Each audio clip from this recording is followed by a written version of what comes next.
Okay, picture this. You're in your kitchen, maybe chopping some vegetables, feeling pretty good, confident. It's your space. Yeah, totally. But then you see these headlines lately, right? And suddenly that confidence, it gets a little shaky. It really does, especially with food safety stuff. Exactly.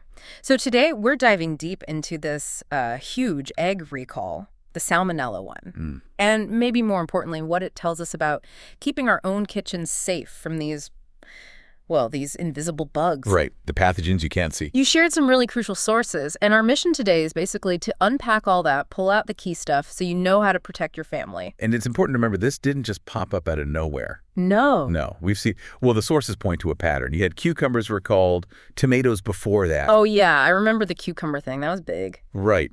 So this egg situation, it's kind of the latest and maybe most significant event in this trend, shows a real vulnerability. Okay, let's unpack this. Seriously, the size of this recall.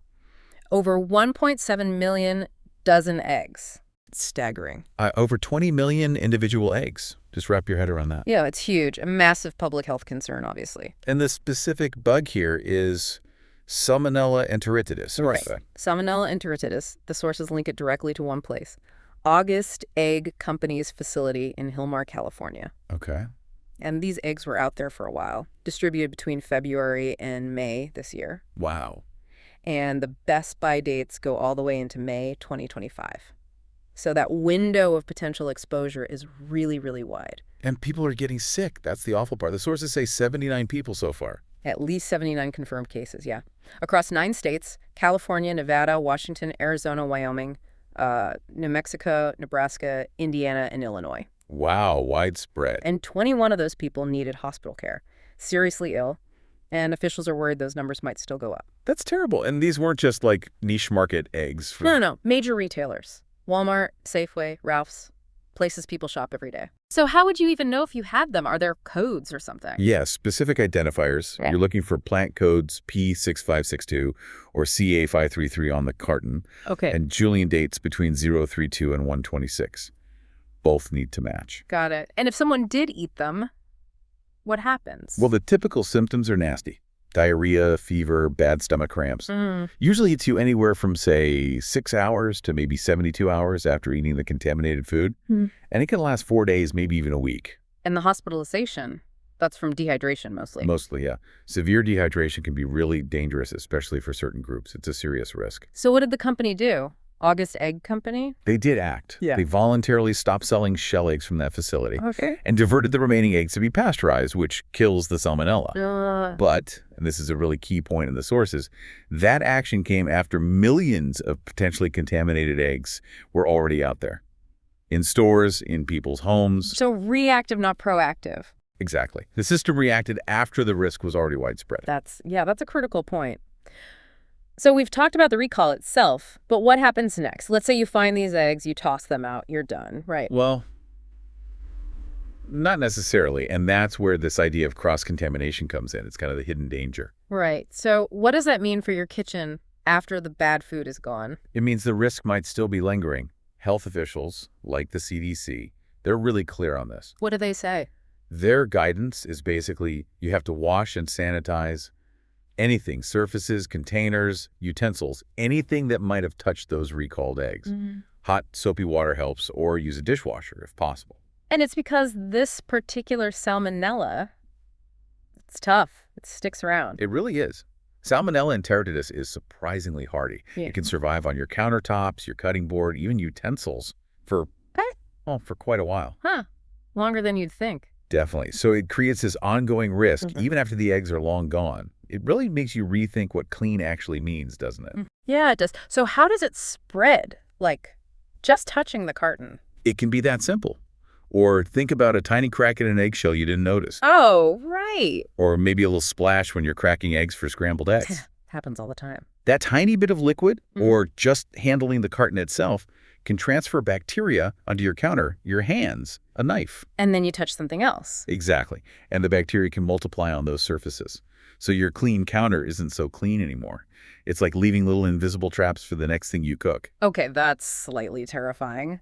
So if regular soap and water might not be enough for this hardy bug, what's the alternative? The sources mention something. More, right. Yeah, this is where it gets interesting, moving beyond just basic cleaning.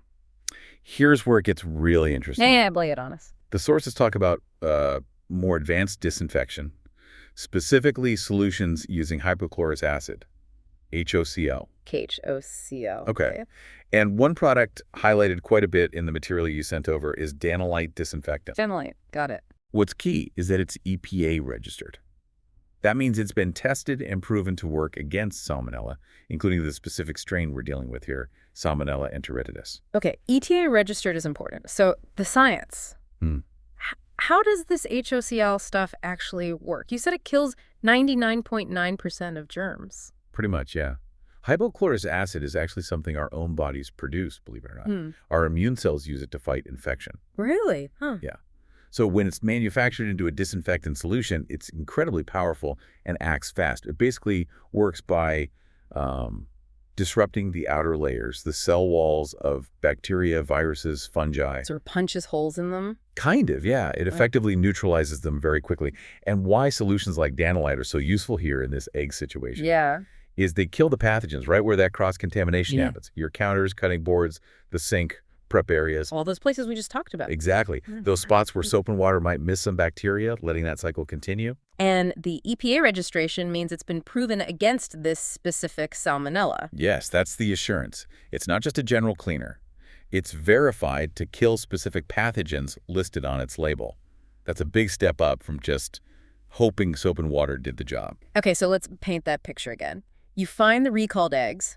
Step one, obviously, get rid of them. Absolutely. Throw them out immediately. But then that Salmonella could already be on the fridge shelf, right? Or the counter where you put the carton down, or the bowl you crack them into. Precisely. All those touch points are potential contamination zones. And just wiping it down with a soapy sponge might not cut it against this enteritidis strain? It likely won't guarantee elimination, no. It's just too resilient. It can survive that typical cleaning and still be a risk later. So the HOCl solution, like Danolyte, that's the difference maker. According to the sources, yes. Because it's proven effective against Salmonella, you can use it on those surfaces and actually break that chain of cross-contamination. You eliminate the pathogen. Which gives you confidence, especially if you have, like, little kids or elderly parents at home. Exactly. Those vulnerable groups are most at risk from severe illness. So ensuring complete disinfection becomes even more critical. And you mentioned earlier, this isn't just a one-off problem. These recalls. Cucumbers, tomatoes, now eggs. It feels like a pattern. It does seem to point to a broader issue, doesn't it? Foodborne pathogens are finding ways into our food supply more often. Or perhaps we're just better at detecting them now. Either way, it means we need better defenses at home. So connecting this HOCl approach to that bigger picture, it's not just about Salmonella from these eggs. Right. The benefit of a broad-spectrum disinfectant like the ones based on HOCl is that they work against a whole range of nasty stuff. We're talking E. coli, Listeria, other dangerous bugs that pop up in food recalls, not just today's headline. So using something like this regularly gives you wider protection. That's the idea. Comprehensive protection for your kitchen surfaces against whatever might come next. And where should you be using it? Like, what are the key spots? Think about all the potential cross-contamination hotspots.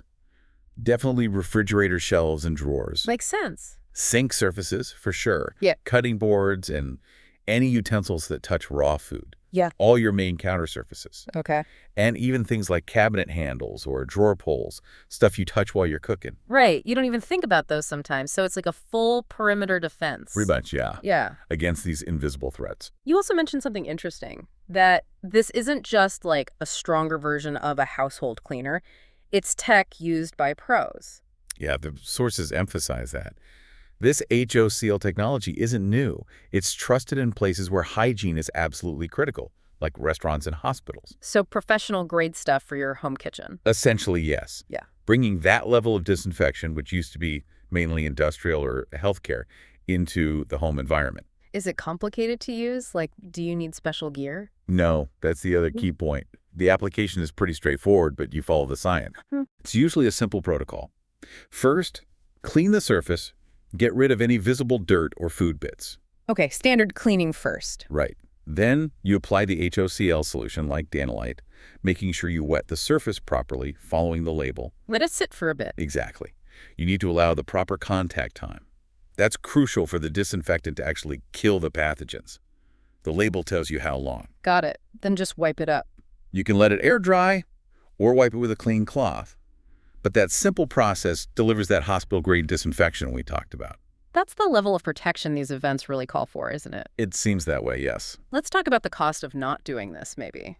Beyond the immediate sickness for those 79 people, what are the ripple effects? Oh, they're huge. Think about it. Medical bills, maybe ER visits or even hospital stays, lost wages from being too sick to work. Right. But it goes further. If a parent is sick, maybe another family member has to take time off work to care for them or the kids. Yeah, the caregiver effect. Kids miss school. If an elderly relative gets sick, it could be life-threatening for them. The knock-on effects, both health-wise and financially, can be really significant. So when you weigh that against the cost of a disinfectant. Exactly. The sources make the argument that investing in a proven technology like this is actually incredibly cost-effective health protection. You know, one ER visit can cost way more than a bottle of disinfectant that provides ongoing protection. It reframes it as an investment, not just an expense. Precisely. An investment in preventing potentially devastating outcomes. So given this pattern, we keep seeing more recalls, more pathogens seemingly getting through. It really raises a big question, doesn't it? How do we shift from just reacting when the news hits To being proactive. Yes. Yeah. How do you stay ahead of it? Families really can't afford to just wait and see if the next recall affects them. So using something like an EPA-registered HOCl solution, that's taking control. It's about empowering yourself, taking control of your kitchen safety with something scientifically validated. Instead of just crossing your fingers, you're actively implementing a professional-level strategy. Breaking that chain of cross-contamination before it becomes a problem. That's the goal. Building that robust defense, anticipating the risks, instead of just responding after the fact. So to wrap up, this whole massive egg recall, it's really shown a light not just on the food itself being contaminated, Right, that's the initial shock. but maybe even more on how crucial surface disinfection is. That cross-contamination piece is huge for protecting our homes. Absolutely critical. Often overlooked, but potentially just as dangerous. So maybe the final thought for everyone listening is this. We live in a time where these food safety scares seem to be happening more often. Pathogens seem trickier, more resilient. It feels that way. So how do we change our thinking? How do we move from just reacting, cleaning up after a recall, to truly being proactive, making sure our kitchens are genuinely safe zones by using proven pathogen killers as just a normal part of keeping things clean? Yeah, making that hospital-grade disinfection just standard practice at home, not just waiting for the next crisis. How do we make that mental shift? Something to think about.